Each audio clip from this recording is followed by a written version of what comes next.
নমস্কার বন্ধুরা, আরবিবি চ্যানেলে আপনাদের সকলকে জানাই স্বাগতম। চলে এসেছি গীতা এলএলবির নতুন একটি পর্ব নিয়ে। আজকের পর্বে শুরুতে আপনারা দেখতে পাবেন গীতা ভজন মিত্তিরকে বলে, এই কোর্টের বাইরে আমার হাত চলে আর কোর্টের ভিতর আমার মুখ, এই কথাটা কিন্তু মনে রাখবেন। আর এখানে দাঁড়িয়ে আমি কোর্টের অর্ডারটা নিয়ে আসবো, স্টে অর্ডার। পর ভজন বলে গীতা, তখন গীতা বলে, উকালতি ছেড়ে এবার বুলডোজার চালাচ্ছ নাকি? হ্যাঁ, ভাগো এখান থেকে, ভাগো। এরপর ভজন আর কিরণকান্তি ব্যানার্জি সেখান থেকে চলে যায়। গীতার মা বলে, এখন কি হবে গীতা? গীতা বলে, কিচ্ছু হবে না মা, আমি তো আছি। এরপর গিনিকে দেখে বলে, কি রে গিনি, তুই এখানে? এরপর গিনি গীতার মাকে বলে, মা আমি সব ছেড়ে চলে এসেছি। এবং সেই কথাটা বলে গিনি তার মাকে জড়িয়ে ধরে এবং কাঁদতে থাকে। তিনি বলে, সব ছেড়ে চলে এসেছি মা, তোমার জামাইয়ের সাথে আমার থাকাটা আর হলো না। আমি অনেক পাপ করেছি মা, আর সেই পাপের প্রায়শ্চিত্ত করতেই তো হবে। সারা জীবন আমাকে এই বোঝাটা নিয়ে বয়ে বেড়াতে হবে। পর গীতার বাবা বলেন, আচ্ছা মা, এসব কথা এখন থাক, তোরা ঘরে চল। পর গীতা বলে, তোমরা সবাই ঘরে গিয়ে বসো বাবা, আমি একটা হার্ড ড্রাইভের ফুটেজটা পেন ড্রাইভে ঢুকে স্বচক্ষে দেখতে চাই। সেই শয়তানটা যে পদ্মকে মারার চেষ্টা করেছে। দেখেছ, ঘুঘুর ফাঁক তো দেখোনি, আর চেনও না। আর গীতা বলে, আমি আসছি। এরপর স্বস্তিক বলে, আমি কি যাব? গীতা বলে, হ্যাঁ চলুন। তখন গিনির বাবা বলে, চল গিনি, ঘরে চল। গিনির মা বলে, ও গিনি, কি হবে বলতো? এরপর গিনি বলে, তুমি কিচ্ছু ভেবো না মা, একজন তো আছে, আর ছোট মেয়ে গীতা, তোমার অহংকার, এই পুরো কলোনির অহংকার। অহংকার অ্যাডভোকেট গীতা এলএলবি। পুরো বিশ্বাস মা, ও থাকতে কিচ্ছু হবে না, কিচ্ছু হবে না মা। পরের মুহূর্তে দেখা যায় গীতা সেই ফুটেজটা ভালো করে খেয়াল করে বলে, এই হোয়াইট ড্রেস পরা লোকটা, এই লোকটাই আমার সন্দেহ হচ্ছে। এই লোকটা যদি পদ্মর ক্যাবিনে ঢুকে, তাহলে এই লোকটাই নিঃসন্দেহে পদ্মকে সেদিন মারার চেষ্টা করেছিল। এরপর দেখা যায় এই লোকটাই পদ্মর ক্যাবিনে ঢুকে পড়ে। আর তখন গীতা বলে, তার মানে কোনো গার্ড ছিল না, আর তার জন্য এই লোকটা সেখানে ঢুকতে পেরেছে। এরপর গীতা সেখান থেকে ভিডিওটা পজ করে লোকটির ছবিটা তুলে নেয়। তা বলে, এই লোকটাকে ট্রেস করতে হবে, জানতে হবে যে এই লোকটাকে সুপারিটা কে দিয়েছিল, জানতে হবে কে পাঠিয়েছিল এই লোকটাকে, কে পদ্মকে মারার চেষ্টা করেছে। একটু পরে দেখা যায় গীতার কাছে একটি ফোন আসে। ফোনটা রিসিভ করে এবং সেই ফোনের ওপার থেকে কেউ একজন বলে, আপনি পদ্মরানীর কেসটা থেকে সরে যান। এরপর গীতা তৎক্ষণাৎ সেই ফোনের রেকর্ডিংটা অন করে দেয় এবং গীতা বলে, কে বলছেন আপনি? এরপর সেই লোকটি বলে, আমি যেই বলে থাকুক না কেন, আপনি এই কেসটা থেকে দূরে সরে যান, নইলে কিন্তু আপনি প্রাণে হারাবেন। বলে লোকটি ফোনটা রেখে দেয়। পর স্বস্তিক বলে, কি হয়েছে? তখন গীতা বলে, এই রেকর্ডিংটা সোশ্যাল মিডিয়াতে ভাইরাল করতে হবে, যে হুমকি দিয়েছে সেটা সবাই জানুক, আর এই ছবিটা আর এই আওয়াজটা সে কোথায় বা পালাবে। দেখো না এই গীতা এলএলবি কি করে।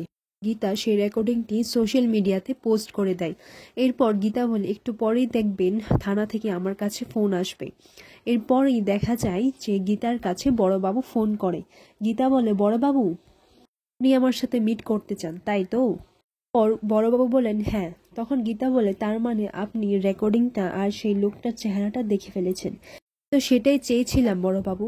আর আপনি লোকটার মুখটা দেখেছেন ভালো করে? He is the main culprit. লোকটাই পদ্মকে খুন করার চেষ্টা করেছিল আর আমাকে এখন হুমকি দিচ্ছে।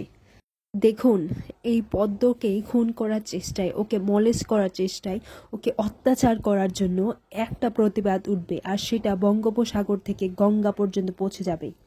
সেই প্রতিবাদটা হলো অ্যাডভোকেট গীতা এলএলবির প্রতিবাদ।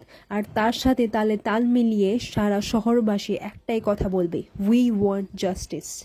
পরের মুহূর্তে দেখা যায় গীতা পৌঁছে যায় থানায় এবং সেখানে গিয়ে বলে, আমি জানি আপনি আমারই অপেক্ষা করছিলেন।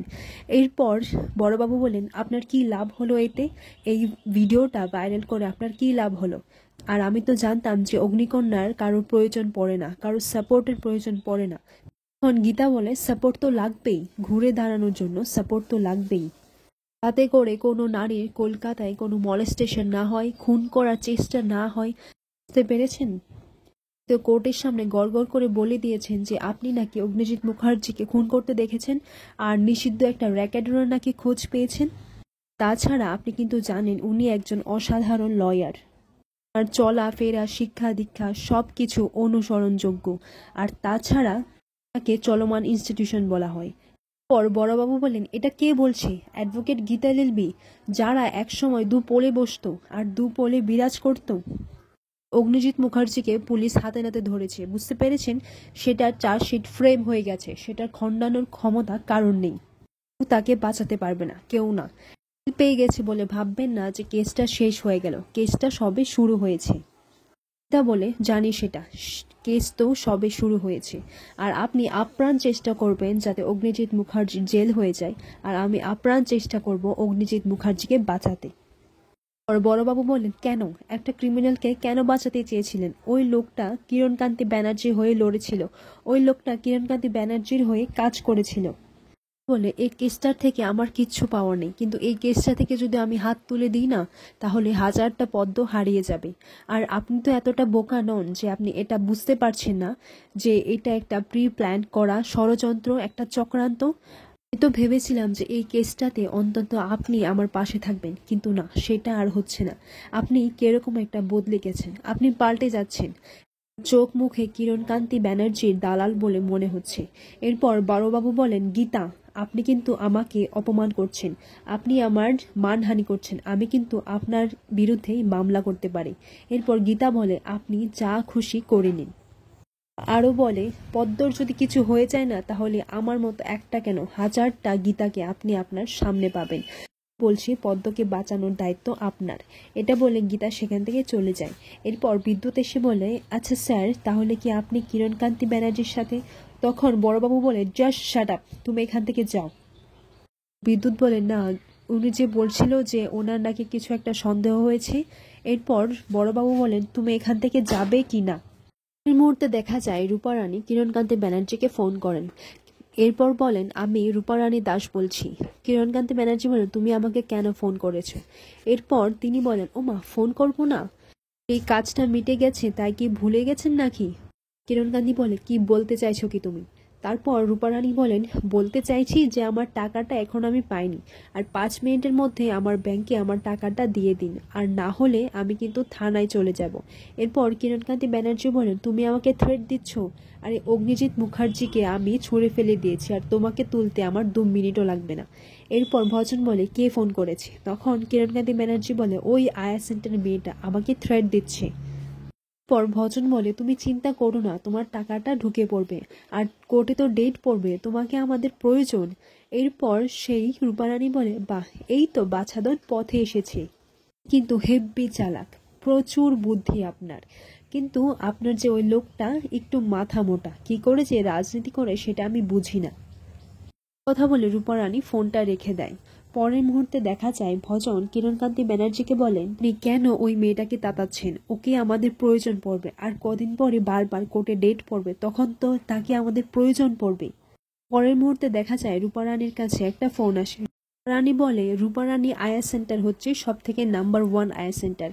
12 ঘন্টার জন্য লাগবে নাকি 24 ঘন্টার জন্য? ও রূপারানী তাদের কাছ থেকে সেই অ্যাড্রেসটা নিয়ে নেয়।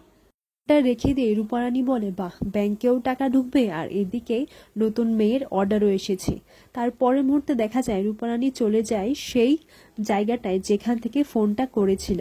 এরপর সেই জায়গাটা খুঁজতে খুঁজতে রূপারানী বলে, এখানে এত দোকানপাট, এত লোকজন, বাড়িটা আমি কি করে যে খুঁজে বার করি। এরপর একজনকে জিজ্ঞাসা করে যে গাঙ্গুলি বাড়িটা কোথায়। এরপর তিনি বলেন, ওই যে একটু সামনে গিয়েই দেখবেন। রূপারানী বলে, না, বাড়িটা তো খুঁজে পাচ্ছি না, একটা ফোন করে দেখি। এরপর দেখা যায় রূপারানী ফোন করে, এবং ফোন করে দেখা যায় ফোনের আওয়াজ সেখান থেকেই আসছে, এবং ঘুরে ফিরে তাকালেই দেখা যায় আর কারণ নয়, গীতার। তার মানে গীতাই রূপারানীকে ফোন করে আয়ার অর্ডারটা দিয়েছিল। তাকে দেখে রূপারানী খুবই ঘাবড়ে যায় এবং আমতা আমতা করে বলেন, আপনি ফোন করেছিলেন? গীতা বলে, হ্যাঁ। এরপর তিনি পালাতে যান। পর গীতা ওনাকে ধরে বলেন, এত সহজে তো আপনাকে পালাতে দেওয়া যাবে না রূপারানী দেবী। পর রূপারানী বলেন, আপনি আমাকে এভাবে ফোন করে এখানে ডেকেছেন কেন? হ্যাঁ, কি চান আপনি? আপনি কি চাইছেন? এরপর গীতা বলেন, আমি চাইছি কারণ আপনি সবটা জানেন, আর আপনি একটা মেয়ে হয়ে আপনি আরেকটা মেয়ে সর্বনাশ করছেন। কেন করছেন আপনি? আর আজকের পর্বটি এখানেই শেষ হয়।